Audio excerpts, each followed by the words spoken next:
হাতটা কেটে যাক, বলছে আমি করে দিই দে।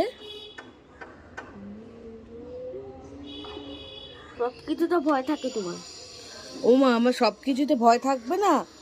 তুই ছুরি নিয়ে অত এ করে তুলছিস, হাতটা কেটে গেলে কি হবে? এ তো একটুখানি ছোট হাত।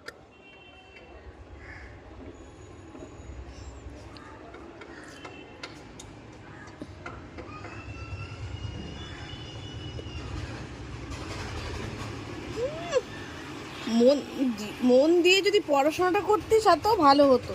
মন দিয়ে মেহেন্দি তুলছে, কানের ভেতর ভেতর সব ঢুকিয়ে দিয়েছে গো ভগবান। কানটা তো মুলি মুলি করে, মুলি মুলি যা। তো তুমি নিয়ে আসো তো। আবার টুল নিয়ে আসতে হবে?